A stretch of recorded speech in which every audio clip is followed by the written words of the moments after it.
வணக்கம் வணக்கம் ஃப்ரெண்ட்ஸ். வணக்கம் ஃப்ரெண்ட்ஸ். எல்லாம் எப்படி இருக்கீங்க? நல்லா இருக்கீங்களா? டீ காஃபி சாப்பிட்டீங்களா? இன்று புரட்டாசி 1. இன்றைக்கி 1ஆம் புரட்டாசி. ஓகே, அது அடிக்கடி 2ஆம் தேதி 3ஆம் தேதி சொல்ல வேண்டியதாக இருக்கும். அது இங்கே மாதிரி ஆளுக்கு அதை பற்றி பிரச்சனை கிடையாது. ஒரு சிங்கம் உட்காந்து பின்னாடி எல்லாம் மானை கீனை ஆடு கீழெல்லாம் ஓடுறப்போ சிங்கம் சைலண்ட்டாக பார்த்துட்டுருக்கோம், நாமும் போட்டணும், அந்த மாதிரி கதை. சரி, ஓகே. இன்றைக்கி மார்னிங் நம்ம அமரன் எம்ஜிஆர் அவர்கள் நடித்த ராயல் சல்யூட் படத்தில் ப்ரிவியூ ஷோ பார்த்துட்டு வந்தேன். அப்படி பேசினேன், அந்த வீடியோ நீங்கள் பார்த்துருப்பீங்க. நல்ல மனிதர், நம்ம வீட்டுக்கு வர சொல்லியிருக்காரு. சூர்யா ரொம்ப பிடிக்குன்னாரு. அப்புறம் அப்படியே பாரிஸுக்கு போகலான்னு பார்த்தேன். அந்த குழம்பு தூள், சாம்பார் தூள், ரசத்தூள் ஸ்டிக்கர் காலி ஆகிடுச்சு. அந்த ஸ்டிக்கரை போனோன்னா இன்னும் ரெடி ஆகலை சார், நாளைக்கு வாங்கன்ட்டாங்க. சரி, மதியானம் தான் வந்தேன். வந்துட்டு நல்லா ரெஸ்ட்டு தூங்கிட்டேன். ஆக்சுவலாக நான் உடம்பு இழைக்காததுக்கு காரணம், முக்கிய காரணம் தெரியுமா? மதியானம் தூங்குறது தான். 1 hour. எனக்கு சுத்தமாக தூக்கமே வரதில்லை. இப்போ இவங்க மதியானம் தூங்குறது இல்லை. அப்படி தூங்கி எழுந்துட்டாங்கன்னா பயங்கரமாக பயங்கரமாக தலைவலிக்கும் எங்களுக்கு. ஆனால் நான் தூங்கலைன்னா தலைவலிக்கும். அது பழகிடுச்சு. ஒரு 1 hourனா ஒரு 1/2 hour தூங்கி ஆகணும். அதனால உடம்பு குண்டாக இருக்குது. சாப்பிட்டு தூங்குறேன் இல்லையா?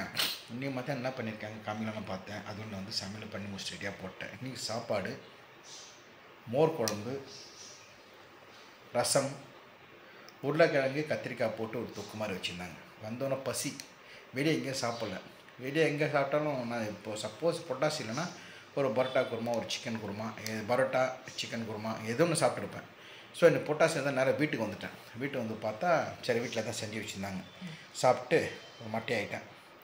இப்போது வரப்போ நம்ம குழம்புத்தூள் கொடுத்துருந்தேன் இல்லையா, அதை வாங்கி வந்துட்டேன். ஆறிடுச்சு, அது கம்ப்ளீட்டாக ஆகிடுச்சு.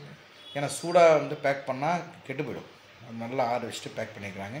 இனி 4-5 பேர் கேட்டிருக்காங்க. அது ஒன்று ரெடியாக இருக்குது, அது கொரியர், அது ரெடி பண்ணோம். குழம்புத்தூள், சாம்பார் தூள், ரசத்தூள்.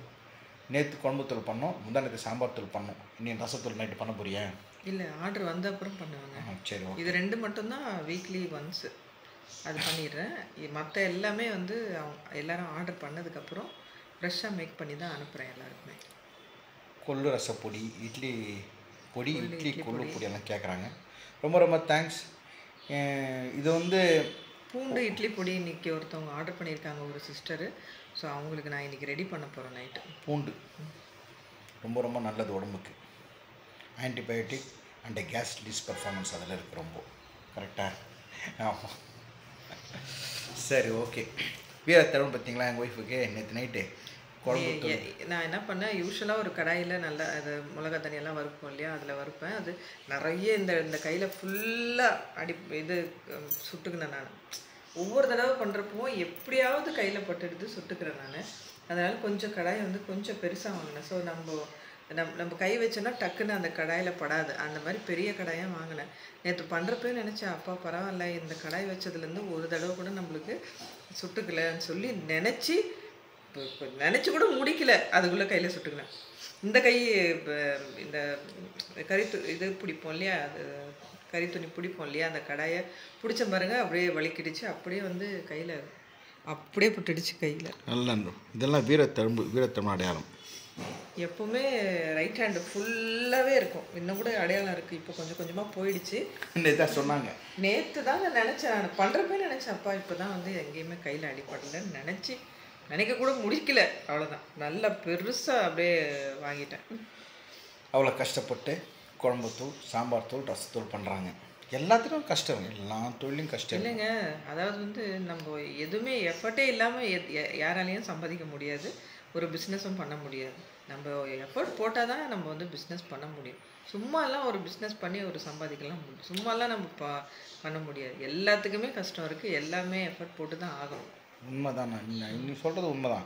இருந்தாலும் கஷ்டப்பட்டு உழைக்கிறோம், லாபம் என்னமோ கம்மியாக தான் இருக்குது. சார், நீங்களும் உங்களை தான் சொல்கிறேன். மாதம் சம்பளம் வாங்குறவங்களாம் சொல்கிறேன். நார்மலாக சம்பளம் வாங்குறவங்க, கஷ்டப்பட்டு கொரியர் பாய்ஸ், கொரியர் டெலிவரி, இந்த சாதாரண மாத சம்பளம் வாங்குறவங்க, நான் ஒரே ஒரு கொஸ்டின் கேட்குறேன். உங்களால் இப்போ மாதம் ஒரு 20,000, 30,000, 40,000 சம்பாதிக்கணும்னு வச்சிங்களேன். உங்களால் ஆவரேஜ் வச்சிங்களேன், ஒரு 30,000 வச்சிங்களேன், ஒரு நாளைக்கு 1000, 30,000. உங்களால் 30,000 மாதம் சம்பாரித்து வருஷத்துக்கு 1,000 உங்களால் வாங்க முடியுதா?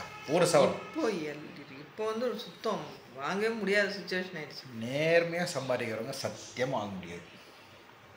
நாங்கள் 2000 3000 சீட்டு போட்டால் என்ன இப்போ ஒரு 2000 சீட்டு போடுறோம், 22,000 வருது 11 மாதத்துக்கு கரெக்டாக.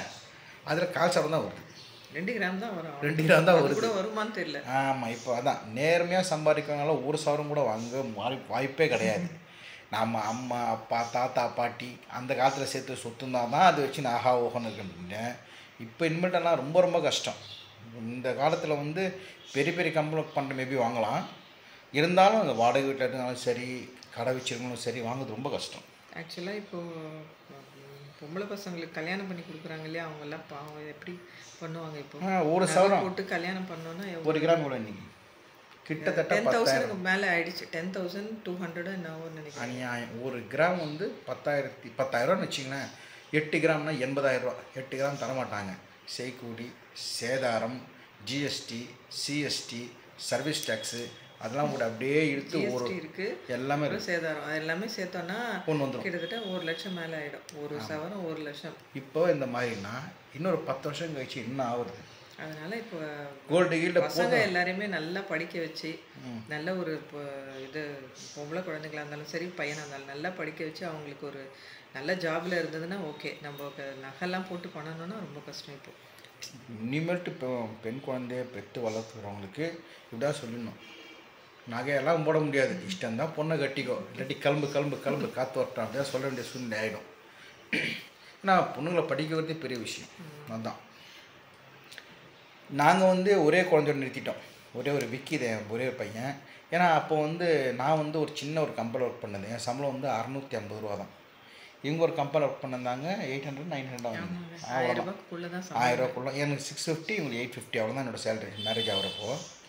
அப்போ வந்து குழந்தை பிறந்தான், குழந்தைய பார்த்து கூட முடியல எங்களால் பணம். இப்போ நான் வந்து என் ஃபோனில் வந்து என்ன போட்டிருப்பேன்னா காட் இஸ் கிரேட் அப்படி போட்டிருப்பேன் கீழே வாட்ஸ்அப்பில். நீ என்ன போட்டிருக்கேன்? நான் வந்து சாமி பேர் போட்டிருக்கேன், சாய்ராம், ஓம் ஸ்ரீ சாய்ராம் போட்டிருப்பேன். என் பையன் என்ன போட்டிருக்கான்னு தெரியுங்களா? இப்போ இருக்கிற பசங்க ரொம்ப தெளிவாக இருக்காங்க, மணி இஸ் ஆல்வேஸ் அல்டிமேட் அப்படிதான் போட்டிருக்கான். நான் காட் இஸ் கிரேட் சொல்லிட்டு கடல் வேண்டிட்டுருக்கேன். ஆமாம், ஆக்சுவலாக நான் இன்னும் 2 குழந்தை பெற்றுருக்கலாம், பணம் இல்லை. 2 பேர் வேலைக்கு போயிருந்தோம். ஒருத்தர் வேலை 650 ரூபா பத்துமா பார்த்துங்க. அப்போ வந்து ஒரு சவரம் வந்து 4000 ரூபா மேரேஜ் ஆகும். 4000 தாங்க ஒரு கிராம். அவ்வளோதான், 500 தான், 500 ரூபா. அப்போ என் சம்பளம் 650 ரூபா, வாங்க முடியுமா? முடியாது. ஸோ அப்படியே நாட்கள் கடந்து போச்சு.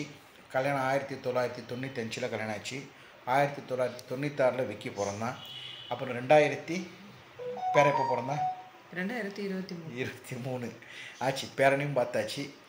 ஆசைக்கு அளவில் என்னவாங்க, நம்ம கல்யாணம் பார்த்தாச்சு, நம்ம பையன் கல்யாணம் பார்த்தாச்சு, பேரன் கல்யாணம் பார்க்கணுன்னு ஆசை. அந்த கொடுப்பனை எல்லாரும் கிடச்சிடாது, எங்களுக்கு கிடைக்குமா கிடைக்காத தெரில. அப்புறம் என்ன சொல்லுவார், இன்னும் அடுத்த ஆசை கேட்டால் பேரனுக்கு பிறந்து பார்த்தா போதும், கொள்ளு பேரனை பார்த்தா போதும்னு நினைப்போம்.